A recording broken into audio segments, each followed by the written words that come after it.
Se você já se questionou ou viu vídeos no YouTube sobre a ideia de livre-arbítrio e ficou ansioso e confuso sobre o tema, se essa dúvida atormenta o seu coração, você está no vídeo certo.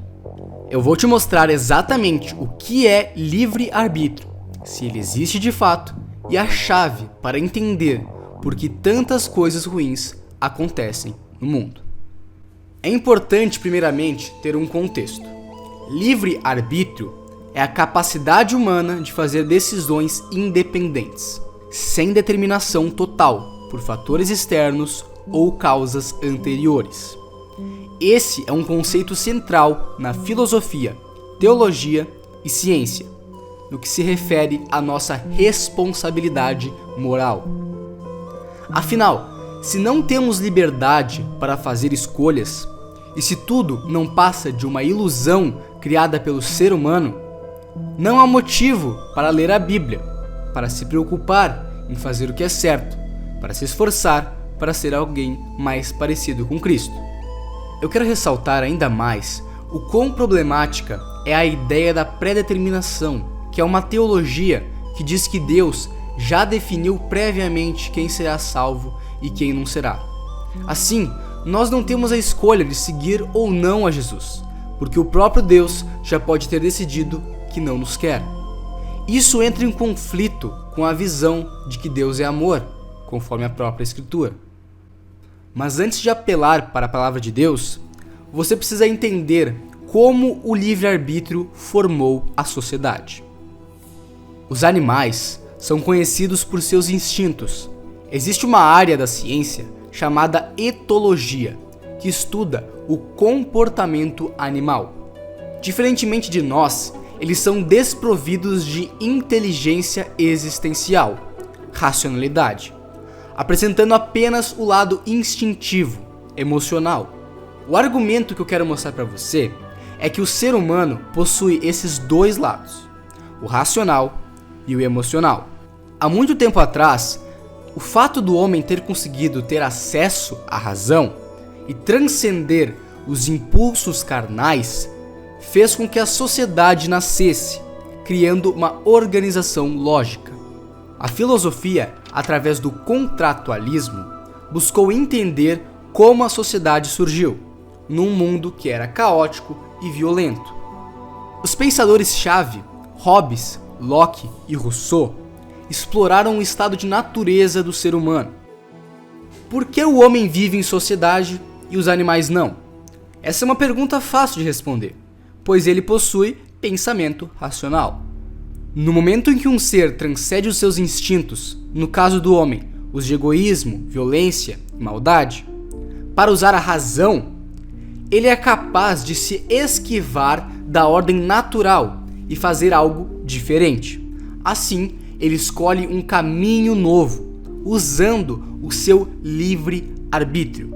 Sim, o ser humano é capaz de superar os impulsos e ser racional, configurando a superação da carne, tornando o homem livre para fazer o que quiser, seja bom ou ruim. Entendido isso, vamos voltar para a Bíblia. Existem duas correntes teológicas cristãs que divergem principalmente na salvação: o calvinismo e o arminianismo.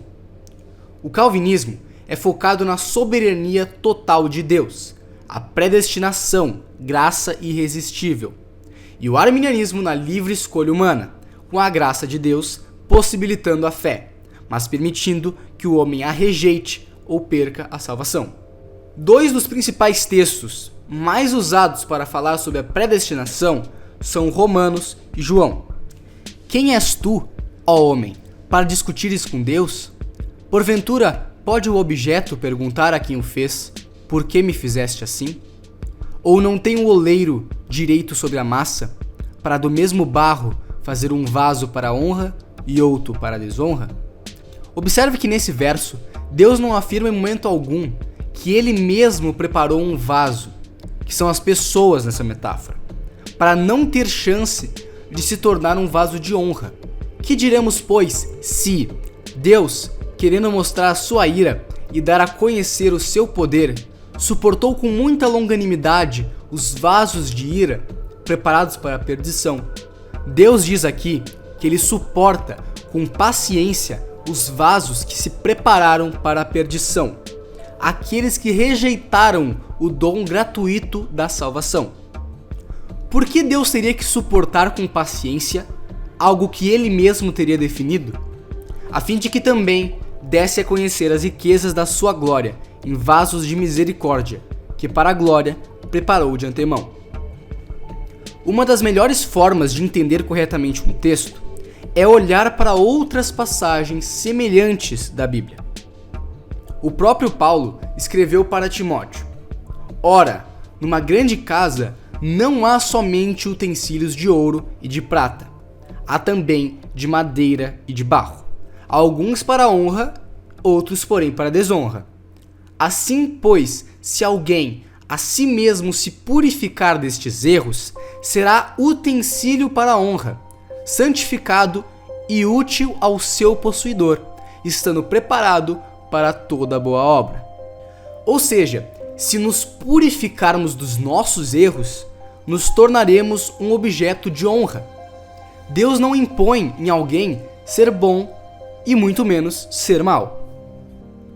Outro texto utilizado é: Ninguém pode vir a mim se o Pai que me enviou não o trouxer, e eu o ressuscitarei no último dia. Jesus diz aqui que ninguém pode vir a ele mesmo se Deus Pai não o trouxer. Contudo, Deus quer que todos sejam enviados a Jesus. Isto é bom e aceitável diante de Deus, nosso Salvador, o qual deseja que todos os homens sejam salvos e cheguem ao pleno conhecimento da verdade. Não retarda o Senhor a sua promessa, como alguns a julgam demorada. Pelo contrário, ele é longânimo para convosco, não querendo que nenhum pereça, senão que todos cheguem ao arrependimento. Assim, entendemos que, biblicamente, Deus dá o livre-arbítrio aos seres humanos, permitindo que eles escolham a Cristo ou não. Mas você sabe por que Deus criou a árvore do conhecimento do bem e do mal? Afinal, se Deus é bondoso, por que coisas ruins acontecem ainda? O que eu vou falar agora pode parecer heresia, mas não é. A parte da criação com significado mais profundo era a própria árvore do meio do jardim do Éden, onde Eva foi enganada. Ela passava a mensagem para todo o universo: eles estão aqui porque querem. O Criador fez o ser humano à sua própria semelhança, com liberdade para seguir a ele ou não. Deus não força ninguém a segui-lo, mesmo sabendo quão ruim isso pode ser para quem recusa a sua graça. O mal existe por consequência da falta de Deus, a qual as suas próprias criaturas se colocaram. Se Deus é amor, bondade, paz, vida, saúde, não há como ter todas essas virtudes sem Deus. Se você escolhe se afastar do Senhor, você também escolhe se afastar do que Ele proporciona. Assim, o mundo atual sofre com dor, doenças, ansiedade, fome e morte. Cristo é o único caminho, Ele é a única verdade, e Ele é a vida. Sim, meu amigo, o livre-arbítrio existe, e Ele é a prova de que Deus é realmente amor.